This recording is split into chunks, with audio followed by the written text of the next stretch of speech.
করার জন্য আমি দাবি জানাচ্ছি।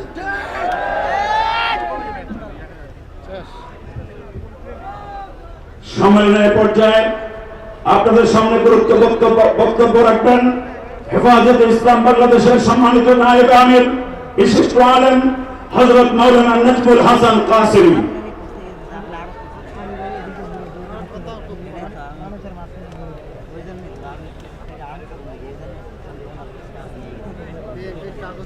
الحمد لله وحده والصلاة والسلام على من لا نبي بعده أما بعد সময় খুবই সংক্ষেপ।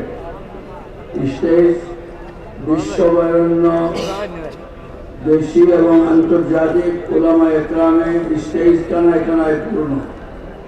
আমি শুধু 2 মিনিটে একটা বিষয়ের উপরে আলোকপাত করতে চাই।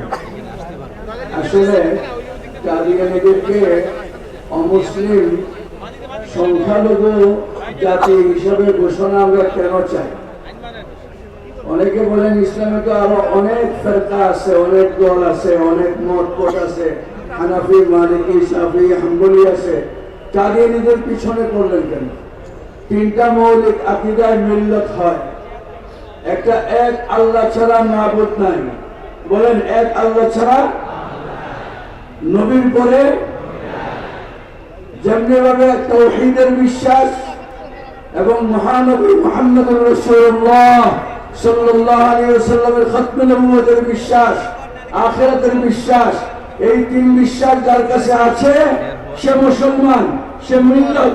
আর এই 3 বিশ্বাস যার কাছে নাই সে মুসলমান নয়, সে মিল্লাত নয়। কাদিয়ানীরা যেহেতু আখির নবী মুহাম্মদুর রাসূলুল্লাহ খতমে নবুয়ত মানে না, এই জন্য তারা মিল্লাত নয়। আমরা শুধু এই ঘোষণাটা সরকারের কাছে চাই, রাষ্ট্রীয়ভাবে আইনটা করে দেওয়া হোক যে কাদিয়ানীরা অমুসলিম সংখ্যালঘু হিসাবে বাংলাদেশে যত সংখ্যালঘুজন নাগরিক সুবিধা পায় কাদিয়ানীরাও পাইবে। কিন্তু তারা তাদের উপাসনালয়কে মসজিদ, তাদের ধর্মকে মুসলিম, আহমদিয়া মুসলিম জামাত, এই শব্দগুলো, এই পরিভাষাগুলো ব্যবহার করতে পারবে না।